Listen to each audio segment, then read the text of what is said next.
Hey friends, welcome back. Hi. Hope you guys are all doing well.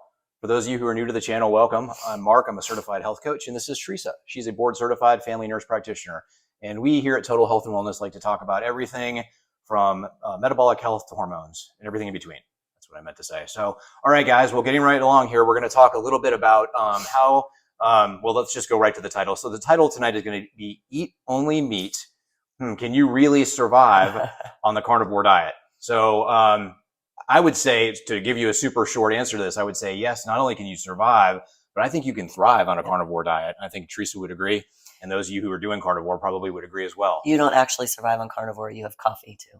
I do have coffee, that's right. So, and that actually brings up a good point. So when we're talking about the carnivore diet, we're talking about the benefits and different things that go on with that. Remember that the carnivore diet is essentially a ketogenic diet. It's just people who are eating keto tend to allow in some fruits and some vegetables that are seasonally appropriate and low carb in nature. Whereas carnivore, you're just being more limited on your options of foods. It's really just meat, eggs, dairy. We'll get into that a little bit later with that. So, but any meat you could think of. Any meat you can think of. But the end result, health-wise, is the same. We're looking for the same thing. You want to reach nutritional ketosis, and you want to get the benefits of that. And it's the same thing: low carb, keto, carnivore. They all kind of follow the same health benefits. So, all right. So let's talk a little bit about some of the benefits. So the first one that everybody's interested in, obviously, is weight loss. So that's fantastic. When we talk about weight loss, we prefer to talk about fat loss. You've heard me mention this before. Who cares if you lose water weight? If you lose water weight, you can put water weight right back on in a couple minutes by drinking a glass of water. So water weight doesn't really count. Muscle, if you lose muscle, that's not a good thing. We've talked about that before. We want to maintain high lean muscle mass, low body fat, because we want to keep our resting metabolic rate as high as possible. And we've talked about that before. We'll talk about it plenty more in the future too. So blood sugar control. So obviously, if you're not consuming carbohydrates, you're not consuming sugar. Carbohydrates are sugars, essentially. So when you're doing that, you're controlling your blood sugar by nature. You're keeping it much more flat throughout the day. Teresa has shown numerous on previous videos. Great time for you guys to go back and look at some of the other posts and videos we've done, where Teresa has actually showed charts that with continuous glucose monitors that showed the trends for blood sugar throughout the day, eating a non-low carb diet versus eating one that's high in carbohydrates. And it's profound, that difference. And there's lots of people picking up on people like us doing videos and then counteracting everything that we say. And so they will say, diabetics, studies show you can still have fruit and blah, blah, blah, blah, blah. Yeah. Well, I don't think so. All it takes is wearing a CGM. And I've showed you our boys. One banana took one boy to 165, the other one to 175. That's too high of a blood sugar. And these boys started at a 60, blood sugar of 60, because they're not a diabetic and they're a healthy metabolism. If you're a diabetic and you're running at 120s or 130s, a banana with no nutrients, okay, some potassium, big deal. No protein is going to take you to well over 200. Yeah, remember when we're talking about this, it's in the context of people who are metabolically unhealthy, and that's over 90% of the US population, yes. Probably likewise in many other countries. So this is applicable to most people. If you're not that kind of person, if you're the kind of person who's working out 3, 4, 5 hours a day, you're at like upper level athlete level, or you're just a freak, phenomenal, metabolism, then okay, it doesn't have to apply to you yet. It doesn't apply to you. Maybe in the future it will. But you're an outlier. And so congratulations, first of all. But for most people, they really need to be eating like this because this applies to most of us here in the United States. And I will say from an addict's point of view, a banana is so sugary that for me can be a gateway drug to other sugary foods. Yeah, and people will say, hey, a banana, potassium. I remember like when we played football, I was like, oh, you got to eat a lot of bananas for potassium. But no one ever told me that I could have eaten an avocado, gotten more potassium, and not had the blood sugar and the insulin spikes and had all the other issues that come with that. So, yeah, anyway. Yeah. So the next thing we wanted to talk about was digestive health. So it actually does improve your digestive health when you're eating a carnivore diet. A lot of people have, and of course it's anecdotal, but people will talk about some of the benefits that they have. And some of that is they have reduced gas, bloating, things like that when they're on this way of eating. So that's good. But go ahead. No. Crohn's, ulcerative colitis, IBS, dramatic, profound results. Yeah. So IBS, Crohn's, those people are having bowel movements 20 and 30 times a day. They're not absorbing any nutrients. Carnivore is actually life-saving for them. Yeah. Yeah, this has been life altering for a lot of people. All right. So clearer mind, so you want to talk a little bit about that? Yeah. I mean, this is anything from schizophrenia, bipolar, anxiety, depression, autism in kids or adults, ADD, ADHD. It is so huge. I mean, and there are actually studies on it. And Chris Palmer wrote a great book, Brain Energy. Georgia Ede, both of them are psychiatrists. She wrote a book, Change Your Food, Change Your Mind. Yep. And listen, whenever people say there's no randomized controlled trial and you said anecdotal, fine. But when you have 10,000 anecdotal stories on a carnivore page on Facebook, it becomes profound.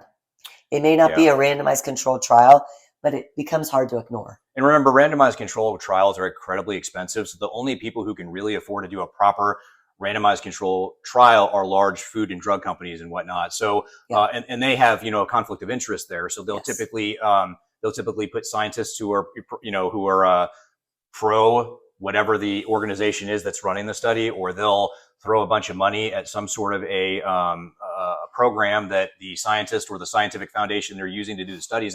They'll throw a bunch of money at that, as a donation and whatnot to incentivize those scientific studies to show favorable results for whatever it is they're getting studied. For whoever's paying them. If you want your college to continue to get grant money for studies, then you better come up with the outcome that the people paying for the study want. Yeah, and they admit that at the colleges too. There's been plenty of people, we've spoken to them. We've had people who were scientists at these conferences we go to who have come out and said this, you know. So it's really happening. Yeah. So anyway, decreased inflammation is another one of the benefits that we get from carnivore, low carb eating.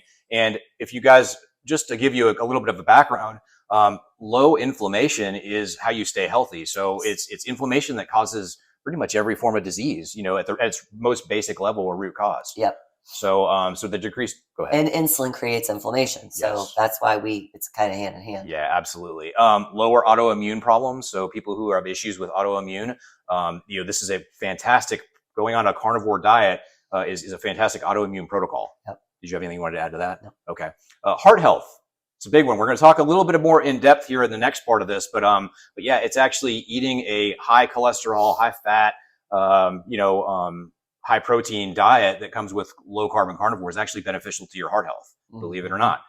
Diet. Oh, go ahead. And brain and heart prefer to run on ketones. Yes. Some of these trolls trolling these videos like ours say that your brain needs 130 grams of glucose, 130 glucose to survive.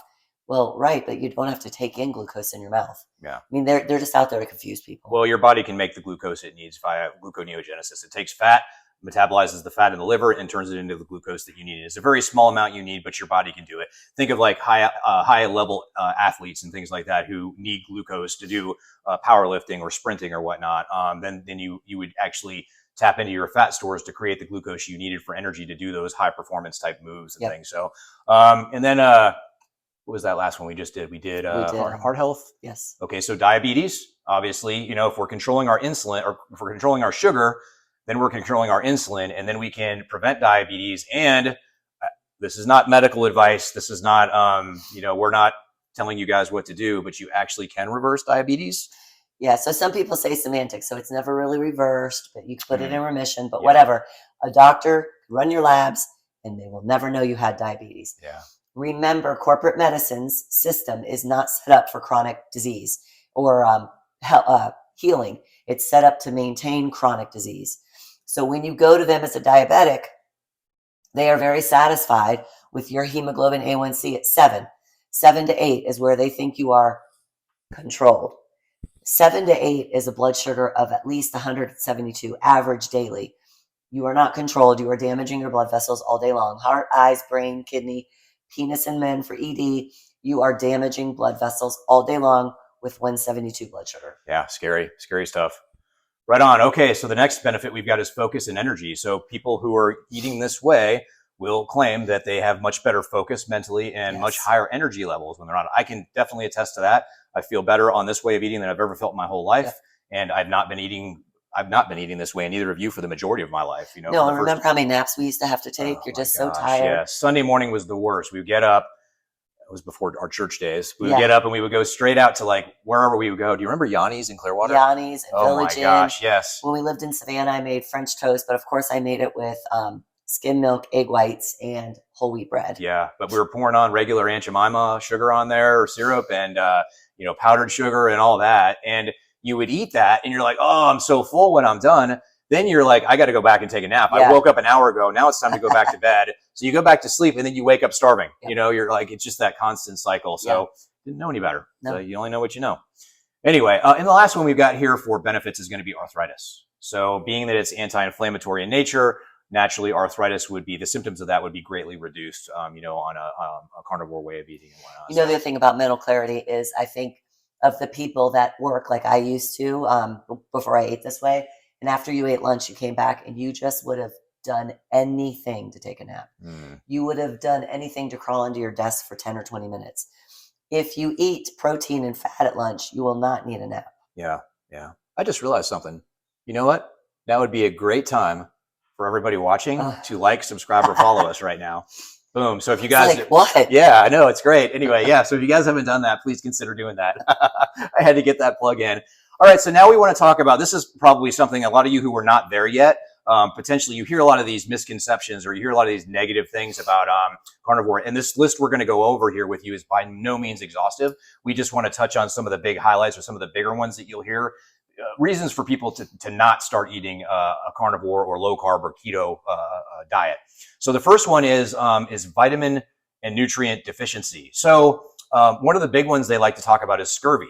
So if you don't, for those of you who don't know, scurvy is a vitamin C deficiency, and it came about. They discovered scurvy back in the days when they had everybody was traveling by boat for long periods of time to get across the world, and when they were doing it, they were only eating very limited foods, and they weren't taking in enough vitamin C, and they got sick, and some people died from it. So anyway, the anti-carnivore people love to attack and say, well, a carnivore way of eating does not provide enough vitamin C. So I have two things I want to say about that. First of all, for those of you who remember, I did a video a while back, or Teresa and I did one a while back, where we talked about chicken liver. And actually chicken liver has got more vitamin C in it than anything else. Now a lot of you are thinking, okay, gross, I'm not eating chicken liver anyway. I would say it's not bad, so you could try it. It's actually pretty good, even though we don't eat it regularly. I have to admit that. But don't worry about that, because you do get vitamin C eating red meat. But here's the problem, is that when you're eating a regular high carbohydrate way of diet and you have high insulin, insulin competes with vitamin C for absorption.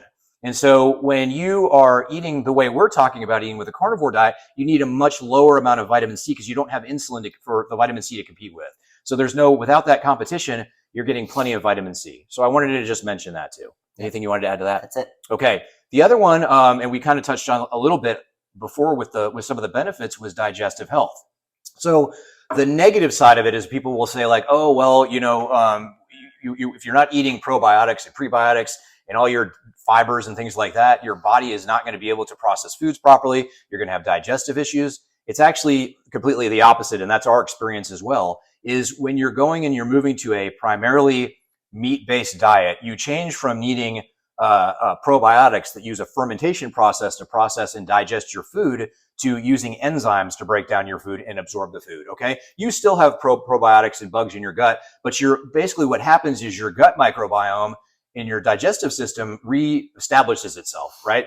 And so it changes. Now, there is a short period of time while you're on moving into this diet from another type of diet where you may start having symptoms. You may have some diarrhea, gas, bloating, things like that. But that's typically short-lived, is what we've found with most people, including with us. So anyway, that's something that really they're right, but they're not being truthful about it. Okay, so you have to be honest with people when you're talking about this, and it's not true. Okay, no. So and the other thing is, like Tia said, yes to everything you're saying. She's noticed great things happening since she changed her diet. Awesome, thanks. She's Tia. doing amazingly well. Yes, for sure. What are you talking about? We were just talking about the gut microbiome and digestive health and changing around the microbiome and switching from fermentation to enzymatic. And do I need to keep going? You must have had a really good point. So it was so good. Should I move on to the next thing and then you can pick up? Okay. Brain fog. We mentioned this earlier too in lethargy, basically. So again, this is similar to the digestive health. So when you move into a lower carb way of eating, there's a transition period. And so we go through what people often refer to as the keto flu.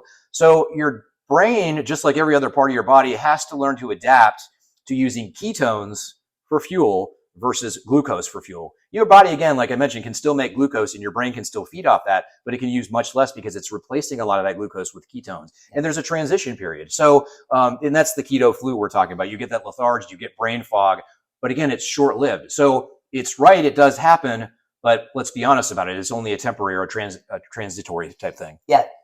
2 things. Remind me to tell something about Kelly and a patient.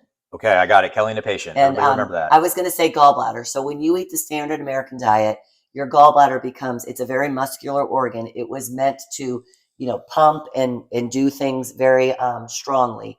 When you eat standard American diet, your gallbladder essentially has to go to sleep. Like there's nothing for it to do to digest mushy pasta, mushy bread, mushy oatmeal, mushy frosted flakes and milk. So when you start eating low carb, it wakes your gallbladder back up. Now you got sludge in there. You might have stones in there. So, things can happen. You can do a gallbladder detox. But if you went to the hospital with a gallbladder attack and you told them I started keto, they're going to say this caused your gallbladder attack. Yeah. And you just need to know, first of all, these people don't know about keto or hormones or nutrition. So you can't ask them opinions about those things. And also, eating carnivore or low carb for 2 weeks is not going to cause gallbladder. Like it's just not. Yeah. All right. You wanted me to remind you about Kelly? Yeah. So this has been probably last year sometime. My best friend is a nurse practitioner in Clearwater. And she called me one day when I was at the office and she said, I have this patient. She's very healthy, this and this, but she's transitioning over to, I can't remember, low carb or carnivore. And it was like passing out symptoms, dizzy, like black curtain, And she said her blood sugar is fine. And she was about to work her up for stroke or something. And I said, she needs electrolytes. So send her to the store, have her get pickle juice, drink pickle juice, see her tomorrow, recheck everything, check a CMP just to see what her electrolytes are doing. She came back in the next day. She was perfectly fine. So there's a lot of ways to go with those kind of symptoms, but start with electrolytes. It is. Yeah. Yeah. Here's another one. A misconception is high acidity in the blood. I don't even have it on my list. I just thought of it because we talked about this the other day. But there's a difference, and this confuses both regular, everyday lay people and providers alike. The difference between nutritional ketosis and keto acidosis. Okay, keto acidosis is a medical emergency. It's a problem. It's a elevated blood sugar and an elevated ketone level, far above levels that we could ever achieve just by the way we eat. Yeah. You can starve yourself and cause ketoacidosis, but not quickly, and you would have plenty of opportunity to reverse that along the way.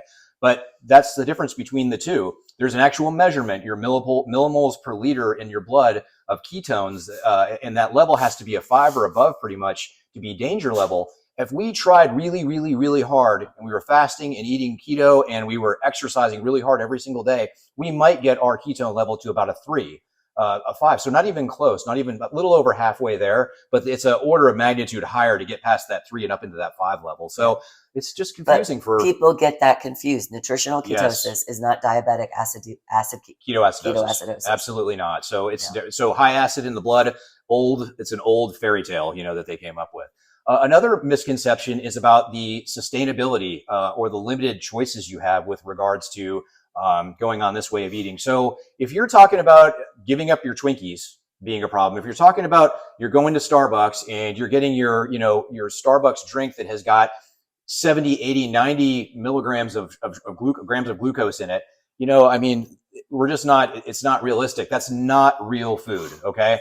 So restrictive, if you're talking about eating everything on the outside perimeter of the grocery store, all the whole nutrient-dense foods that we've been eating for generations. And there are a million recipes now for even just using meat. So you can go, Maria Emmerich is somebody who's got cookbooks. There's a couple of other people out there, and there's all kinds of free social media pages where they actually show you Perfect Keto, I think it is, or Keto Dish or one of those, maybe all the above. But anyway, they have videos on how to do this. So you can, if you want to, you can do this and you don't have to be restrictive. No, you can eat any meat and any fat you want, any time of the day, as much as you want to eat. Yeah. I don't think that's very restrictive. Me saying you can't eat food-like substances like Twinkies and cupcakes, Frosted Flakes, Fruit Loops, pasta. You know what all those have in common with each other too? They're all plant-based. I know Shocking. most of America and the world is already eating plant-based. They're pushing plant-based. Yeah. But we were pretty much eating plant-based before we Yeah. I started mean, doing they keep this. telling you less meat, less fat, less meat. And I mean, We're how getting much sicker and more sicker. we're getting sicker and sicker, and how much less meat do you want us to eat, and how much more plant, products do you want us to eat? Yeah. And anyway, they just hasn't So worked. when you guys complain to anyone, your friends or us, about your M&Ms, pasta, all that stuff is food-like substances. Yeah, we it's don't not count it as actual food. They don't. It doesn't count as nutrition, guys. So I mean, it's all it is energy in the form of sugar. Yeah, So. and what I tell people is, if you like veg, that's fine. Yeah, absolutely. Take veg out though for 30 days. And I just had a patient do this, and she has a very interesting history. Yeah. But she came back for the first time to see me, and she said, "I feel so much better." She took out all veg, and then if you like it, reintroduce it slowly, like one veg every 3 to 4 days. Make sure veg likes you. Yeah. All right. Nice. You want to talk a little bit about cholesterol and cardiovascular disease real quick? There's never been a study showing cholesterol causes heart disease, okay? Or saturated fat, like it's done, like it's gone. It's out of the recommendations, but it's still parroted because Pfizer sells the most popular drug in America, which is atorvastatin or Lipitor, and they parrot to the providers that cholesterol causes damage. Your providers have to meet metrics when they see you. Part of those metrics are when you have an ill, they have to put a pill with it. So if you have high cholesterol, they have to put Lipitor with it. If they don't, they get, marked funny or wrong. Yeah. What matters more for heart disease is HDL and triglycerides ratio. You take your triglycerides number in the calculator, hit the divide sign, and put your HDL number in there and hit equal. And you want it to be 1.5 or less. And remember how dumb our system is, because I have talked several times about Dr. Matt Phillips from New Zealand.